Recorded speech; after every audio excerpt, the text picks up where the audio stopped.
So late yesterday afternoon, the House Oversight Committee released a bombshell letter to the Archivist of the United States, the National Archives and Records Administration, asking for all records and emails related to a particular email address. This is not the official email address that Joe Biden used when he was vice president of the United States. Instead, this is a secret email address that he allegedly used when he was vice president of the United States. Now, we have known about a series of names that were found in Hunter Biden's quote-unquote laptop from hell since 2021. Those names included one called Robert L. Peters. Robert L. Peters, it turns out, is a pseudonym the committee has now identified as then Vice President Biden. So first of all, you start to get into real dicey territory when you have official members of the federal government who are using alternative email addresses, pseudonymous email addresses, in order to email about actual political goings-on. We saw that Hillary Clinton had a private email server. Okay, there have been other people who in the past have had private email addresses. And if those private email addresses are dealing with, private business, that is one thing. But if they are dealing with outside business activities, and this is being used as sort of a Chinese firewall in order to screen those outside business activities from any sort of discovery, that's a real problem. So the House Oversight Committee writes, the Committee on Oversight and Accountability is investigating President Biden's meetings and communications with certain family members and their business associates during his tenure as vice president. The National Archives and Records Administration has published the Biden Vice Presidential Records Collection, which contains information relevant to the committee's work. Many of these records have been redacted for publication pursuant to the Presidential Records Act and FOIA. To further our investigation, it is essential the committee review these documents in their original format. The committee also seeks unrestricted special access under the PRA to case number 2023 entitled Email Messages to and from Vice President Biden and Hunter Biden related to Burisma and Ukraine, which have been published on NARA's website. These records have been redacted for public release pursuant to PRA and FOIA.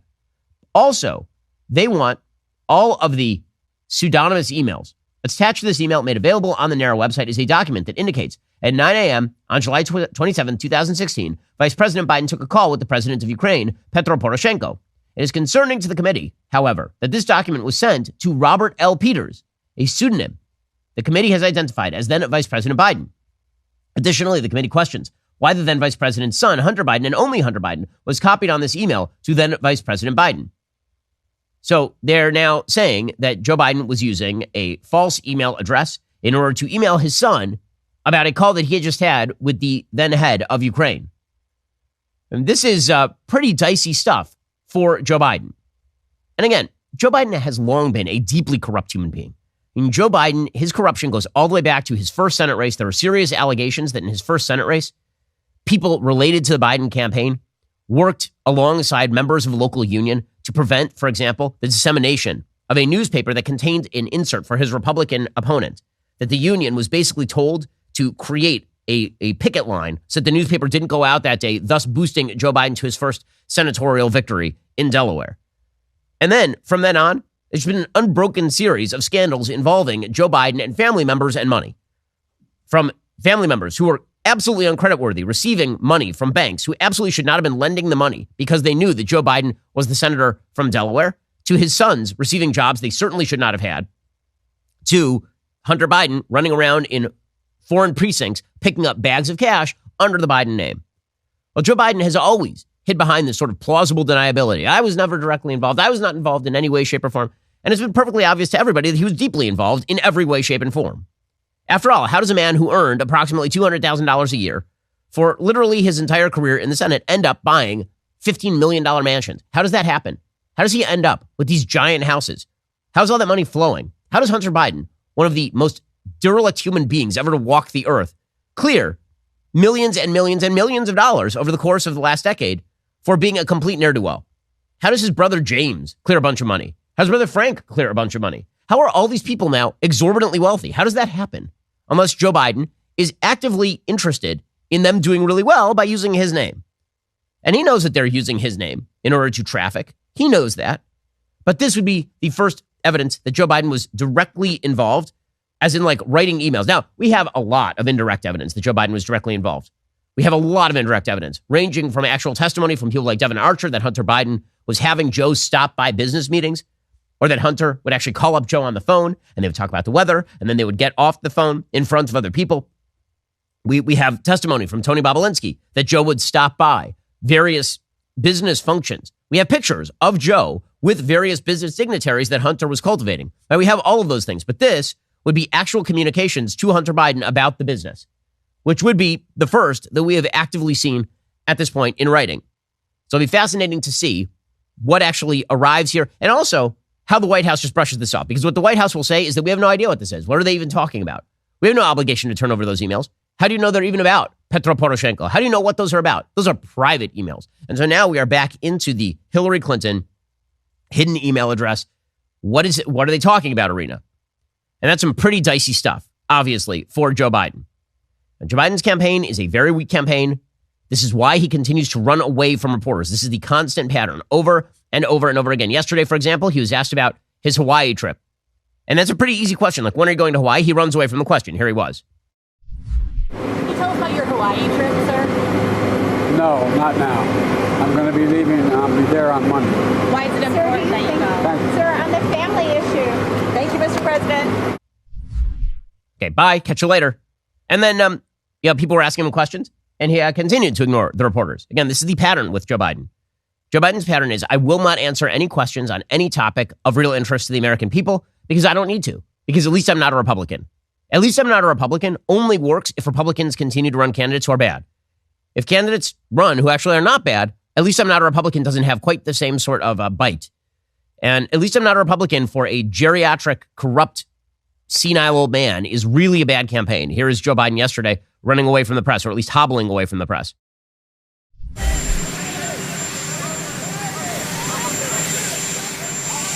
Man, he can barely walk. It's hard to watch him. And honest to God, every time I watch a clip of Joe Biden, you're wondering if you're watching the last clip of Joe Biden. It is really, it's a troubling thing. He is not in amazing shape. Okay. And by the way, this appeal says the same sort of appeal is his entire administration's appeal. We will not answer questions. Alejandro Mayorkas, the head of the Department of Homeland Security, he was asked about the border crisis yesterday, and he basically ran away from it because this is what he does. This is what they all do. Mr. Secretary, the southern border numbers are up to 130,000 after dipping down. Are your lawful pathways working? Bye. When are you going to answer my question? See you later. Never. The answer is never. They're never going to answer the questions. Because why would they? They're just counting on Republicans to shoot themselves directly in the chest.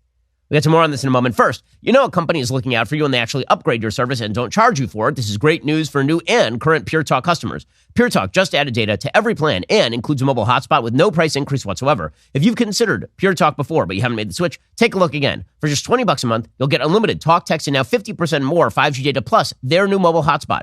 This is why I love Pure Talk. They are veteran-owned. They only hire the best customer service team located right here in the United States of America. Most families are saving almost $1,000 a year while enjoying the most dependable 5G network in the country.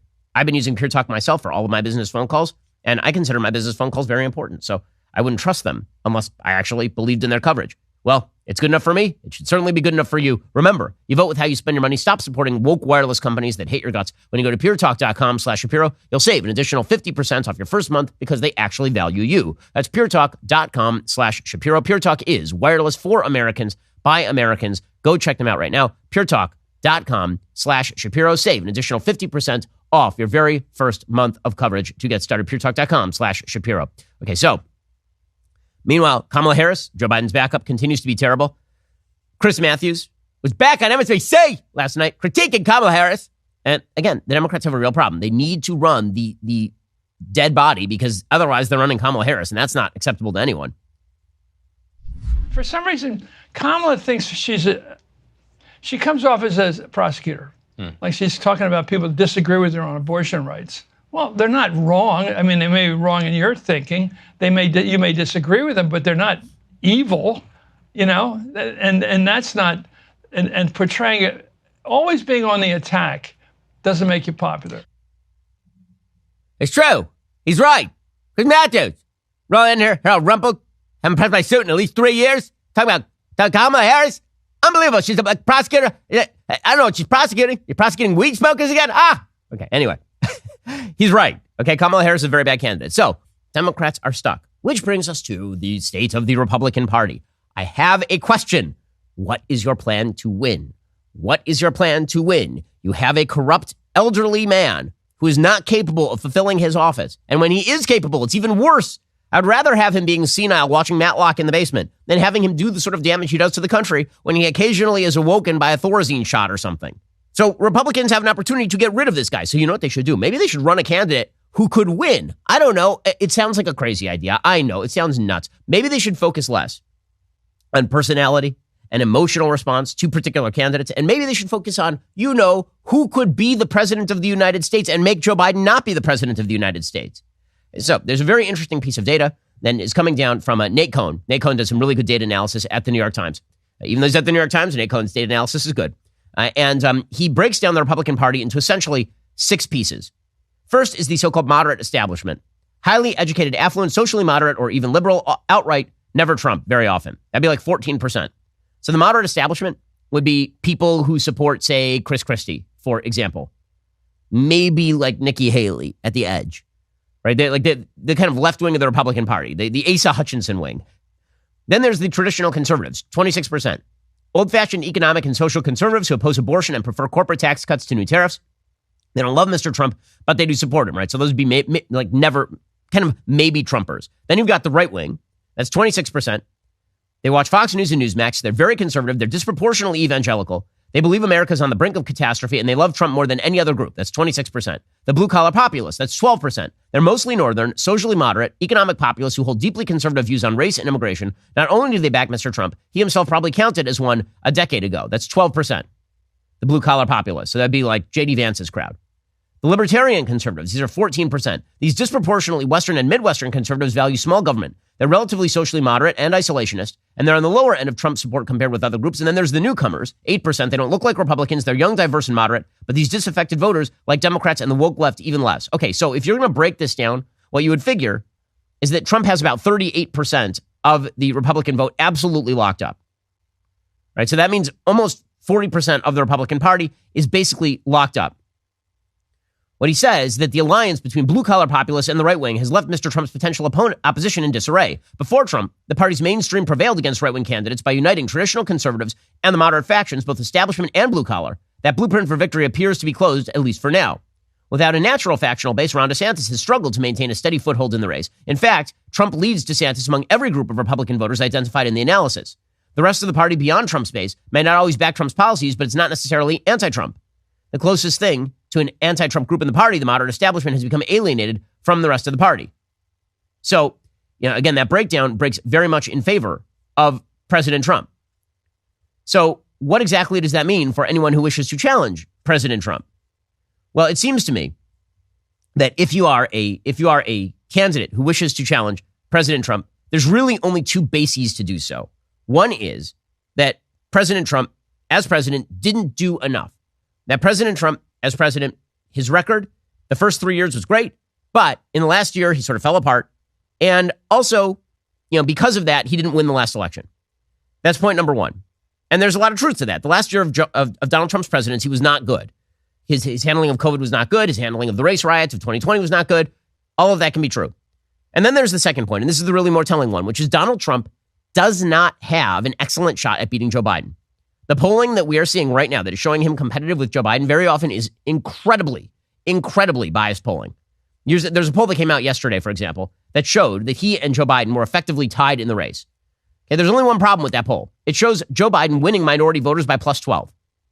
Joe Biden is not going to win minority voters by plus 12. He's going to win minority voters by like 30 to 40 points, because that's what Democrats always win by. There's been some movement at the edges, but not to the tune of like 25 to 30%.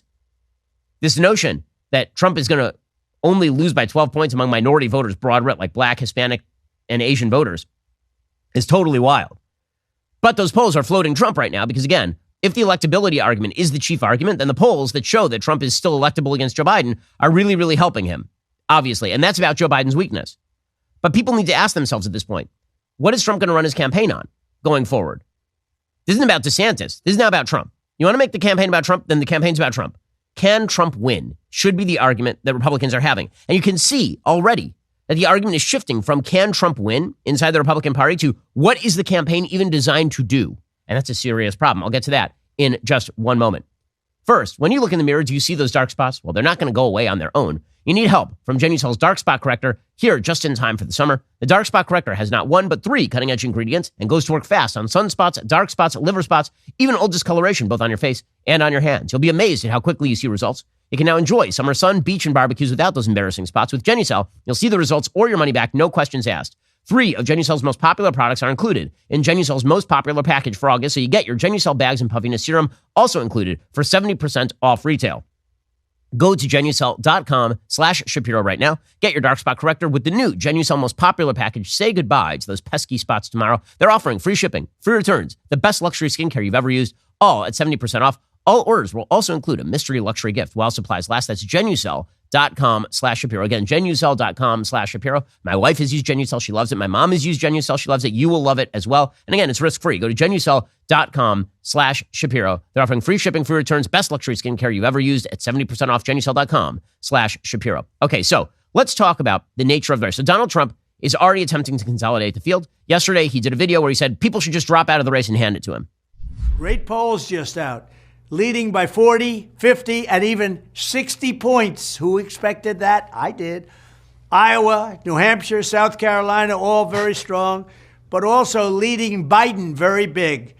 DeSanctimonious is crashing. Perhaps the party should come together. People should drop out of the race.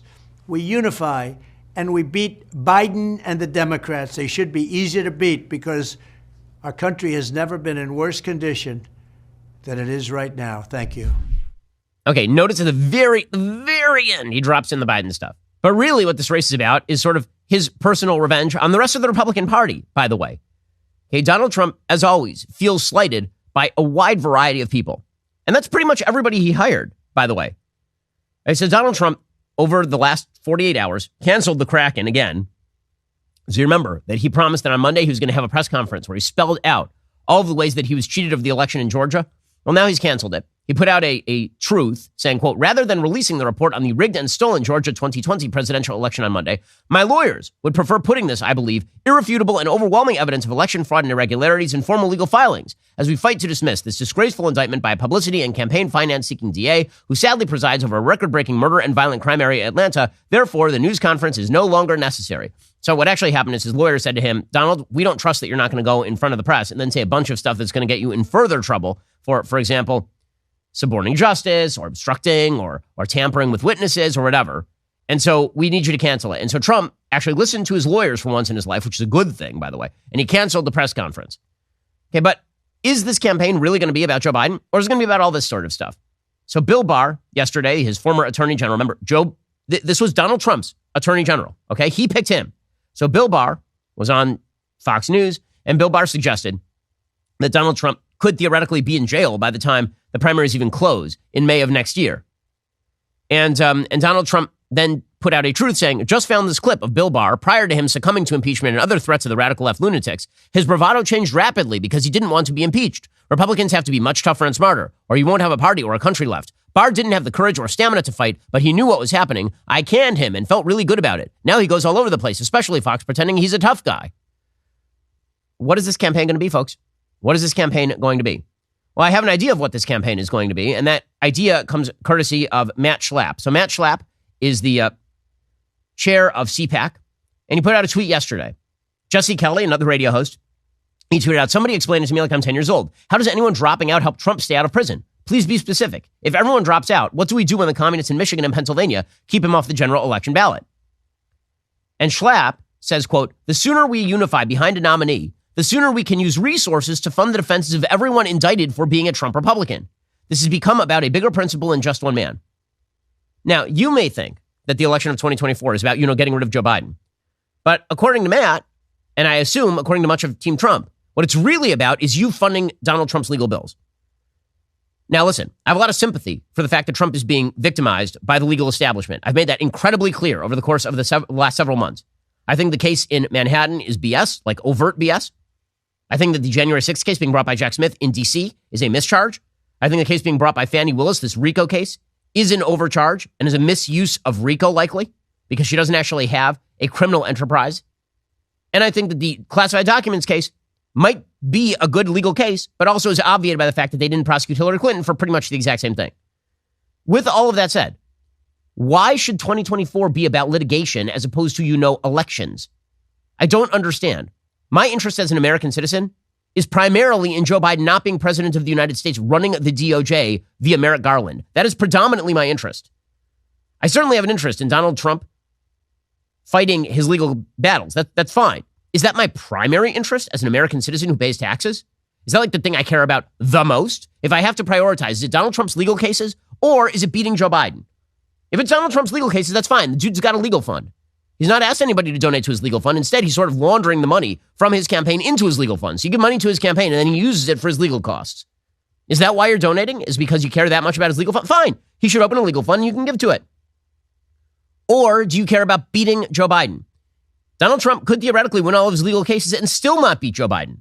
I don't understand the prioritization, and I don't understand what the campaign's plan is here. We'll get to more on this momentarily. First, everyone knows I love that Helix mattress, but did you know they just launched their newest, most high-end collection, Helix Elite? Helix has harnessed years of extensive mattress expertise to bring their customers a truly elevated sleep experience. The Helix Elite collection includes 6 different mattress models, each tailored for specific sleep positions and firmness preferences. I've had my Helix mattress for 7-8 years at this point. It is fantastic. It is the thing that allows me to stay alive, given my lack of sleep. Nervous about buying a mattress online? You don't have to be. Helix has a sleep quiz. It matches your body type and sleep preferences to the perfect mattress, because why would you buy a mattress made for somebody else? I took that Helix quiz. I was matched with a firm but breathable mattress. It's great.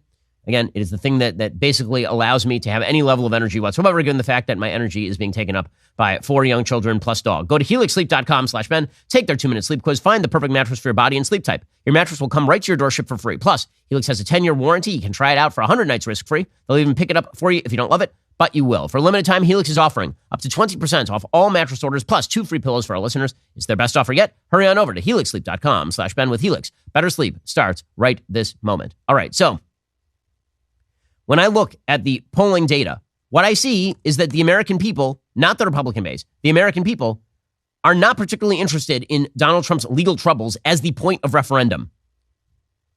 The notion that what this campaign should actually be is about funding Donald Trump's legal troubles. By the way, it's not clear that he's funding anybody else's legal troubles. He's got a bunch of lawyers who are very loyal to him. And the minute that they said that they are not in favor of him being the nominee, apparently he's cut them off. That includes Jenna Ellis.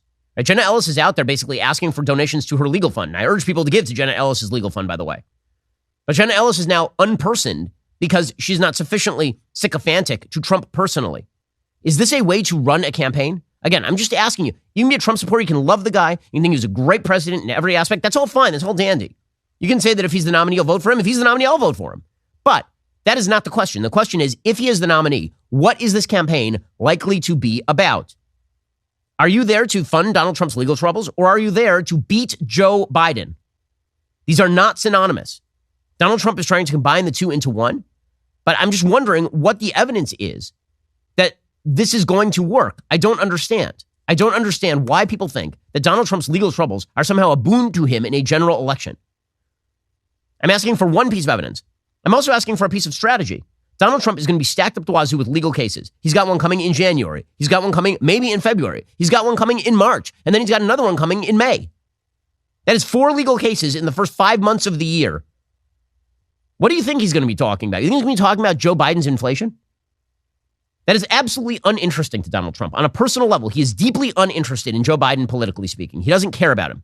He has a personal animus for Joe Biden, an animus that I think should be widely shared because Joe Biden is a deeply corrupt human being. But is that the case that you're going to make in order to win? I don't understand it. I truly do not.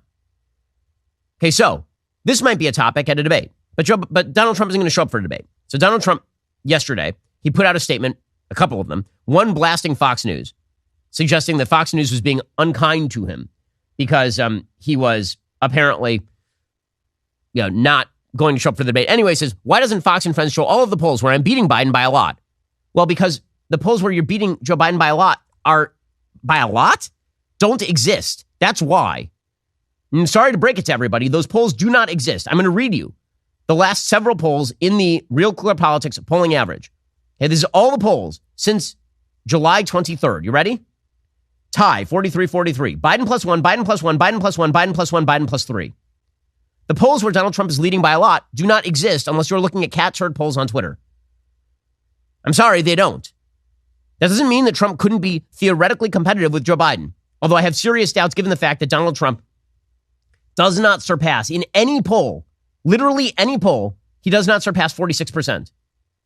He is not going to win the election with less than 46%. And even at 46%, you got to scrape on by. That's going to be real close. Show me the math that Donald Trump wins 50% of the vote. Show me that he wins 48% of the vote. I'd love to see it. It would make his campaign much more durable to me. Because what I care about is beating Joe Biden. By the way, Donald Trump, one other question. Thank God I make a very nice living. If, God forbid, I have legal troubles, I will pay for those legal troubles using the nice living that I have made. Donald Trump is eons wealthier than I am. He has a multiple of wealth that I do. Donald Trump is supposedly one of the richer people on planet Earth. According to Donald Trump, he is worth up to $10 billion. Why is he using his campaign funds to fund his legal problems? This is a serious question. Why? I mean, shouldn't he be using them to beat Joe Biden? Forget about the idea that his own supporters are really hoping he'll use the funding, not for his legal funding, but for everything else. Isn't there a tacit admission there that either he's not worth as much money as he says he is, or that he would rather use your money to fund his legal bills than his own money to fund his legal bills? Like, why is his money not being used for his own legal problems and for the legal problems of his allies, by the way? And speaking of his campaign, I mean, there's an incredible story from Politico today. Okay, and this is a story talking about Laura Loomer. So Laura Loomer is apparently very upset at me because I mentioned that she's a kind of a crazy person and that Donald Trump is allied with her. She's kind of a crazy person. Donald Trump is allied with her. That is what it is. In any case, according to Politico, Ron Filipkowski, who is a far left Twitter addict, he has teamed up now with Laura Loomer and people affiliated with Donald Trump's campaign to attack Ron DeSantis. So just to get this straight, the way that it works in Republican Party politics is if you say one bad word about Donald Trump and you are another Republican candidate, Republicans are angry at you. If Donald Trump's campaign teams up with Ron Filipkowski to attack Ron DeSantis, that's good, apparently. Apparently, according to Politico, Filipkowski said, "I'm probably the top anti-DeSantis person on Twitter. So if rivals have something anti-DeSantis they want to get into the mainstream, they'll send it to me." The Trump campaign declined to comment on whether they are coordinating with a far leftist, Ron Filipkowski, to attack DeSantis, which, by the way, does not seem like, really good conservative strategy. It doesn't. It seems to me that if you don't want a circular firing squad, that should apply to everyone in the firing squad. Laura Loomer said that they speak occasionally. Quote, "He knows I'm a Trump loyalist, and I know he doesn't like Trump. And despite our differences, we have found common ground on making sure Ron DeSantis is never elected president of the United States ever." So never DeSantis is a thing, apparently. So that is strong stuff right there. Strong stuff. Ron Filipkowski teaming up with Laura Loomer to attack Ron DeSantis. Does this sound like a way to beat Joe Biden? Just a question.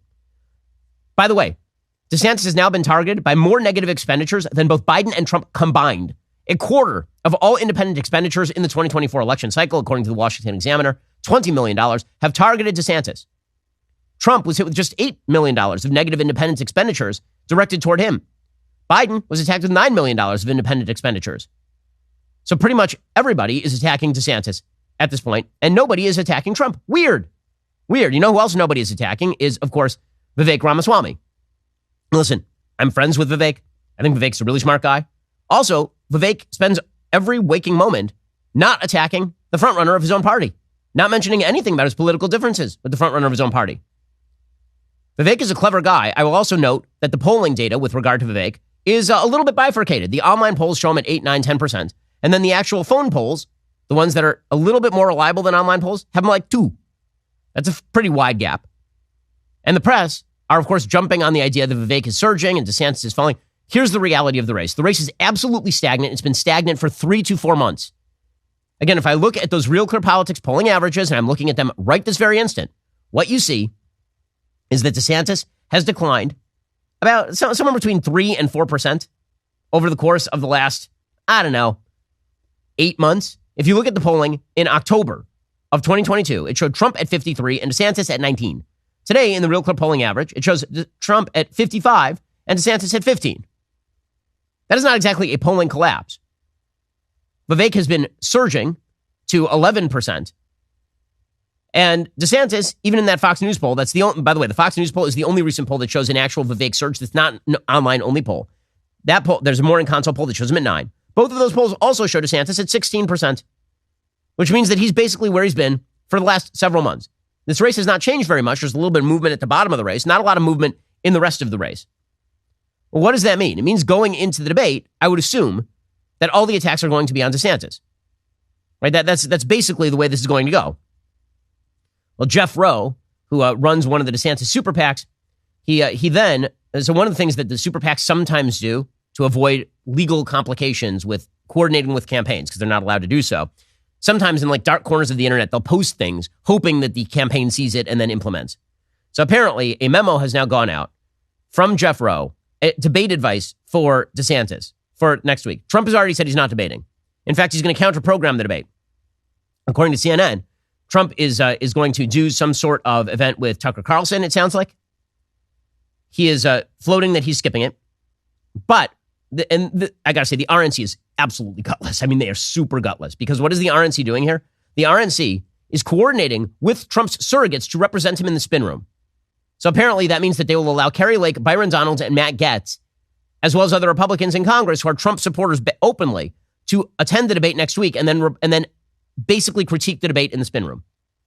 That's wild. That's wild. I'm sorry. If your man doesn't show up, you should not be in the spin room. That's like DeSantis saying, I'm not going to show up, but I am going to send Christina Pashaw over to the debate room to like critique all the other candidates. That's an absurdity. It really is. Again, one of these other candidates could rise, but I'm wondering how. And I'm wondering at what point the Republicans are going to say, you know, it might be worthwhile to examine some other options at this point, just in case. Anyway, the Jeff Rowe memo about what DeSantis needs to do is, quote, take a sledgehammer to Vivek Ramaswamy, the political newcomer rising in the polls. He should defend Donald Trump. And when Chris Christie inevitably attacks the former president and needs to attack Joe Biden and the media no less than 3 to 5 times. Now, again, when campaigns are having trouble, very often it feels like they're just stumbling on landmine after landmine. When a campaign is having trouble, and DeSantis' campaign is experiencing trouble to launch, for sure, when you see this, what you see is stuff like this, leaks in the press about debate strategy. Now, is that a terrible strategy? I'm not sure that this is a terrible strategy, but the fact that it is now being revealed publicly and being treated as like top line news is part of the ongoing media narrative, which is that DeSantis is getting hammered by Trump. Here's the reality. The media have a common interest in ensuring that Trump gets the nomination because they believe, rightly or wrongly, that Donald Trump getting the nomination will lose to Biden. That's what they want, more than anything else. And if Republicans believe that that's not the case and they nominate Trump, maybe they'll be right and maybe they'll be wrong. But if they're right, I would like to see the data that they are right, and I would like to see the plan that Trump plans to implement to avoid what happened last time. One question and one question only, guys. If Donald Trump is the nominee and he thinks that the last election was stolen from him after he won it, by big numbers according to him, right? He won huge. What is his plan to stop that from happening again? Does it exist? What would it be? It seems to me that right now, the Republican Party is in its own referendum. Do we care more about Donald Trump personally, or do we care more about beating Joe Biden? Now, maybe you think the two are not in conflict, and that's a nice, easy answer. But if the two are in conflict, which one do you prioritize as a voter? This is a serious question for everyone, because the data show that the two right now are in conflict. We can pretend the data away. We can assume the data don't exist. That's fine. But just as a hypothetical, humor me. If the two are in conflict, beating Joe Biden or personal love for Donald Trump, which one matters more to you? And I understand that anyone even asking the question is now considered an enemy of Donald Trump. This is not me being an enemy of Donald Trump. Donald Trump should be acquitted on these charges. I think that these charges are being brought for political reasons. I agree with all of those things. And I will vote for him if he's the nominee. But if, as the data show, victory in 2024 and nominating Donald Trump are in conflict, which one is more important to you? And if it is the latter, I would ask why. There are many ways to defend Donald Trump, including giving to his legal defense fund that apparently does not really exist. He should set one up, like right now. But what is the plan? What is the plan? Again, because, you know, there are things to talk about, like, for example, the incipient collapse of the economic status of the United States. We'll get to that momentarily. So we have an executive producer, a new executive producer on this show, Justin. Justin is great. He was hired to come into the office and, you know, really make sure that things were working and be here day to day. And he's never here, like ever. He moved to South Florida to be part of the office, and then he lives in Nashville with the rest of the crew. And occasionally I hear him in my ear saying things. And that's about the association that I have with Justin at this point. So let's say we were going to replace Justin with somebody who actually was in the office from time to time. Well, then you would head on over to ZipRecruiter. This is how we threaten our employees here at Daily Wire. ZipRecruiter is a hiring partner focused on you and your needs. ZipRecruiter knows how tough it is, but they figured out solutions for the problems you're facing. See for yourself right now. You can try them for free at ZipRecruiter.com/dailywire. To reach more of the right people, ZipRecruiter posts your job to 100 plus job sites. Their pricing is straightforward. You stick to your budget, no surprises. Team up with ZipRecruiter, a hiring partner who understands what you need. 4 out of 5 employers who post on ZipRecruiter get a quality candidate within day one. Just go to this exclusive web address, try ZipRecruiter for free at ZipRecruiter.com/dailywire. That's ZipRecruiter.com/DAILYWIRE. ZipRecruiter is the smartest way to hire. Also, give your son and his values a fighting chance with Jeremy's back to college deals. Get up to 20% off select razor and men's care bundles. Oh, you thought I didn't have the product? Wrong you were. I do. All over my desk I have this product. Get Jeremy's shampoo and the body wash and the conditioner. Look, they're right here. So many products, all paraben free. Don't know what it is still. Sulfate woke free. Made in the United States. Get him Precision 5 razor with welded steel blades. Sturdy tungsten handle. Flip back trimmer. It's a really good product. Like right here is the shampoo. I use the shampoo every single day. It is excellent. Also, we have the conditioner. The conditioner, really good. I've been informed that real men use separate shampoo and conditioner by my crew. I was told this. So I use Jeremy's conditioner, not only because it's really good, but also because I partially own the company. Also, we have over here the charcoal body wash, which sounds as though you're washing with, a rock, but you're not. It's actually really, really good, and it smells delightful. So head on over to jeremy'srazors.com. Take advantage of the last day of this sale. Well, meanwhile, if it feels as though the economy is on the verge of falling apart, that's only because the economy is on the verge of falling apart. According to CNN, China's Evergrande Group, which was once the country's second largest property developer, filed for full-on bankruptcy in New York on Thursday. The beleaguered firm borrowed heavily and defaulted on its debt in 2021, sparking a massive property crisis in China's economy, which continues to feel the effects. Evergrande filed for Chapter 15 bankruptcy protection that allows the U.S. bankruptcy court to step in when an insolvency case involves another country. Chapter 15 bankruptcy is intended to help promote cooperation between U.S. courts, debtors, and other countries' courts involved in cross-border bankruptcy proceedings. So what does that mean? Well, China's real estate sector was 30% of the country's GDP. But Evergrande's 2021 default sent shockwaves through China's property markets, damaging homeowners and the broader financial system in the country. Basically, China had built a bunch of fake growth on the back of borrowing money and then building empty apartment buildings. Evergrande is a massive company with more than 1,300 real estate projects in more than 280 cities. They've struggled to pay off their loans. The property company's debt load reached $340 billion by the end of last year. Billion. That is roughly 2% of China's entire GDP. So China's economy is on the brink. That means the United States economy is in trouble as well. Meanwhile, mortgage rates have now hit over 7% in the United States. That's the highest rate in more than 20 years.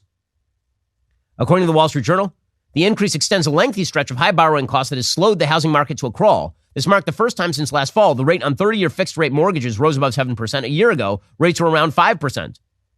The housing market is part of the economy hit most directly by the Federal Reserve's high-rate policies. Well, what does that mean exactly?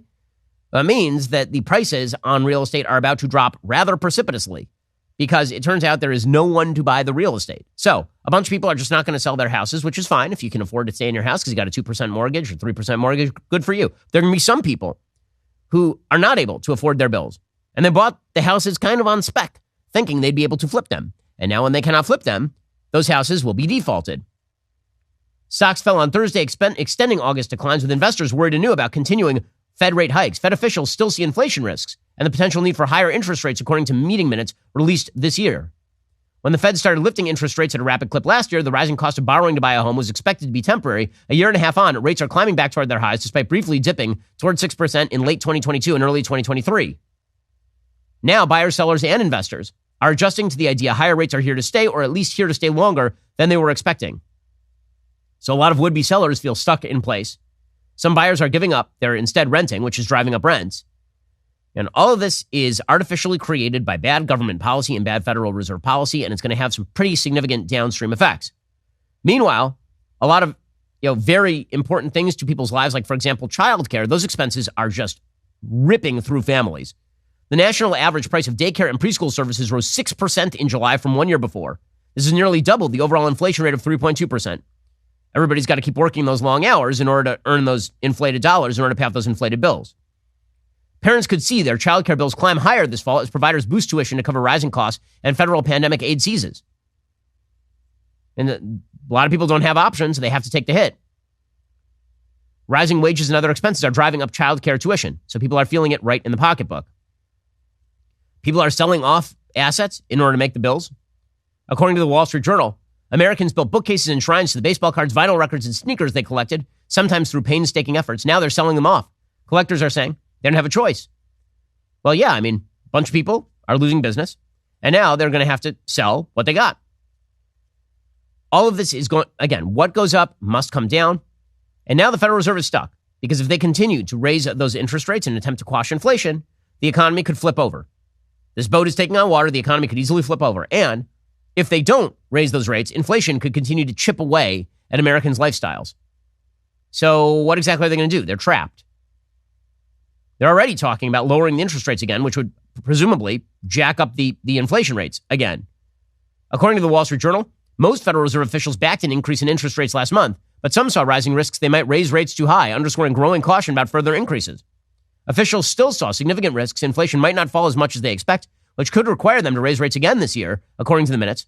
Those risks include stronger economic growth and the reversal of recent supply chain improvements or declines in commodity prices, which have been largely responsible for the slowdown in inflation. And all of this is going to first hit in China and first hit in Europe, and then it'll hit the United States last. But it's already hitting in Europe. According to the Wall Street Journal, a sluggish economy, higher interest rates, and the expiration of pandemic-era life support for ailing companies is forcing more businesses in Europe to declare bankruptcy. A new report also showed new business creation in Europe is slowing as the Biden administration's support for green tech continues to draw new investment abroad. The number of EU business filings for bankruptcy in the 3 months to end June rose 8.4% from the previous quarter. That's the highest level since 2015. Registrations of new business fell 0.6%. And all the happy talk about Bidenomics is masking the fact that the economy is slowing globally. That is Bidenomics at work. Is it a slowing economy, inflated costs, and everybody knows it? And guess what? Republicans should be running against that if they're not distracted with all the other issues that Democrats wish to distract them with, including Donald Trump's legal travails. Meanwhile, Joe Biden is offering all sorts of failures for Republicans to pick up on, including failures in Hawaii. And Joe Biden is going to be going to Maui, but the amount of aid that he's offered to families is like $700 a family, which doesn't even pay for the amount of money that each family in Lahaina has paid for the Ukraine war. Seriously, like the amount of money in taxes, if you prorate it across the economy, what you see is that people in Lahaina paid more than $700 for the war in Ukraine and are getting less than $800 back from the federal government when their house burns down. Karine Jean-Pierre, however, has been using the magic words whole of government approach, which is a way of saying we have no idea what we're doing, but we'll say a thing. The entire nation is grieving with you and is going to be with you as you rebuild and recover. We are not going to go anywhere until that occurs, that happens. The president is going to continue to marshal a whole of government effort, approach, as he has done from day one, with having dozens of federal agencies and agencies and departments on the ground, helping local partners and state partners get the assistance, the federal assistance that these survivors need. And this is incredibly important. This is something that the president takes very seriously. Well, he'll be flying directly over East Palestine, Ohio, when he heads on over to Maui, as per his usual arrangement. Again, Joe Biden is a target-rich environment. New AP poll out today, only 36% of American adults approve of Joe Biden's handling of the economy. Only 42% approve of his overall performance. People, by the way, really, really overall do not want to see a Biden-Trump rematch next year. Here is the AP poll. Okay, would you like to see each of the following individuals run for president in 2024 or not? Joe Biden, 75% no. Donald Trump, 69% no. So obviously this is what we're going to do. All right, meanwhile, we have been hearing about this Hawaii wildfire. It's a disaster, obviously a major, major disaster. But one of the things we've been hearing from the media is that it's all about global warming. It's not about global warming. It's about, as always, human failure. According to Cliff Mass, who is a professor at the University of Washington Atmospheric Sciences, Hawaii fires are not connected to climate change. He told my friend Jason Rantz over on KTTH, he said, no, they have nothing to do with climate change, like zero. He says they were due to a combination of dry and invasive grass and powerful wind that accelerated the spread of the fire, not climate change. He says there's an area of extensive grass. The grass was more bountiful than normal because there was a lot of precipitation over the winter. You had a lot of grass. A lot of that grass is not natural grass. It's invasive stuff brought over in the last century. They had an extraordinarily strong windstorm. So it really had nothing to do with anything except for that. The windstorm likely destroyed a power line, creating a spark that ignited the grass. The only thing that could have been done is to warn the locals, and this is where the failure kicked in. Apparently, according to the Wall Street Journal, during the 2019 wildfire season, one of the worst Maui had ever seen, Hawaiian Electric concluded it needed to do far more to prevent its power lines from emitting sparks. The utility examined California's plans to reduce fires ignited by power lines, started flying drones over its territory, and vowed to take steps to protect its equipment and its customers from the threat of fire. Nearly 4 years later, the company has completed little such work. Between 2019 and 2022, it invested less than $245,000 on wildfire-specific projects on the island, regulatory filings show. It did not seek state approval to raise rates to pay for broad wildfire safety improvements until 2022 and has yet to receive it. The blazes caused at least 110 deaths, destroyed Lahaina, and resulted in estimated billions of dollars in damage. Hawaiian Electric said it would investigate any role its infrastructure may have played and coordinate with a separate probe into the fire launched last week by Hawaii Attorney General. There's also reports that a silent alarm went off, which is completely useless. So once again, human failure, generally to blame for massive natural disasters, in the same way that faulty building in New Orleans led to the full-scale disaster that was a result of Hurricane Katrina. Alrighty, time for some things I like and then some things that I hate. So, things that I like today. I am amused that California is still talking about $1.2 million for reparations payouts in the state of California. So, as you will know, California was never a slave state. Doesn't matter. California is still talking about reparations. And now they're saying that they have the math. So combined recommendation reparations could total more than $1.2 million per person. They're saying health harms come out to $13,600 annually, which is a $967,000 maximum over 71 years. Housing discrimination, $3,400 for each year, which is a $149,000 maximum. And mass incarceration and over-policing, which amounts to someone committed a crime and went to jail, $2,400 per year, over 44 years. So they're trying to put a price tag on differences in life expectancy from 1850 to present and then pay people for this. And what they're coming up with is $1.2 million per person. Now, does California have the money for that? Of course, California does not have the money for that. Also, how exactly are they going to distribute that money? What happens to people who have mixed race parentage? Well, who pays whom? Right? They don't care about any of this. This is all for show. They're never going to do any of this. But it is amusing to watch California push forward with this sort of stuff, presumably by increasing the tax burden on people who are wealthy, which is driving people from the state. So congratulations to California once again on pursuing crappy policy. Okay, time for some things that I hate. So according to Breitbart.com, a study of OpenAI's ChatGPT conducted by researchers at the University of East Anglia in the UK shows that the market-leading AI chatbot has a clear bias toward leftist political parties. Now, we knew this for a fact. I mean, you can see our YouTube video that we did where I have discussions with ChatGPT and where it will write glowing poems about Joe Biden, and then it will refuse to write anything laudatory about Donald Trump. Like, there are obviously parameters that have been placed on these chatbots, on these AIs, that make them more left-leaning, without a doubt. The study, published in the journal Public Choice, shows ChatGPT under its default settings favors Democrats in the United States, the Labour Party in the UK, and President Lula da Silva of the Workers' Party in Brazil. Researchers asked ChatGPT to impersonate supporters of various political parties and positions, and then asked the modified chatbots a series of 60 ideological questions. The responses to these questions were then compared to ChatGPT's default answers. This allowed the researchers to test whether ChatGPT's default responses favor particular political stances. To overcome difficulties caused by inherent randomness of the large language models, each question was asked 100 times, different responses were collected.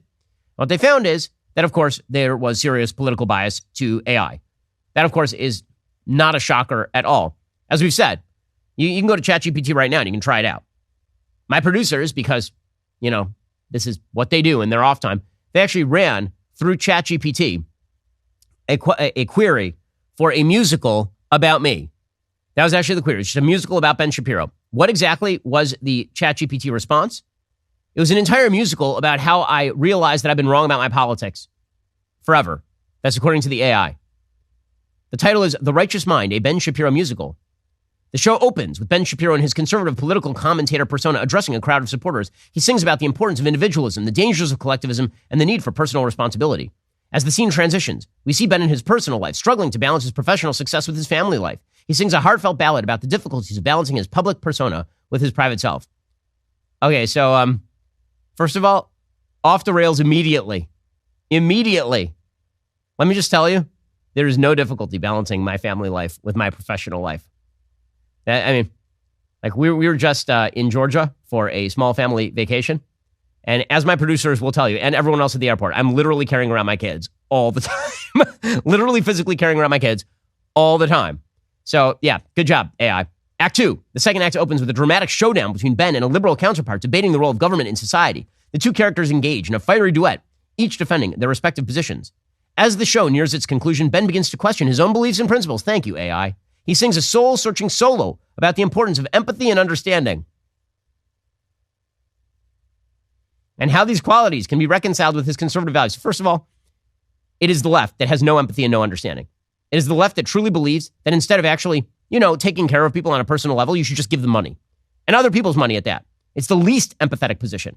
Hey, look, a poor person. Should I help that poor person? No, I should let the government help the poor person by taxing Bob.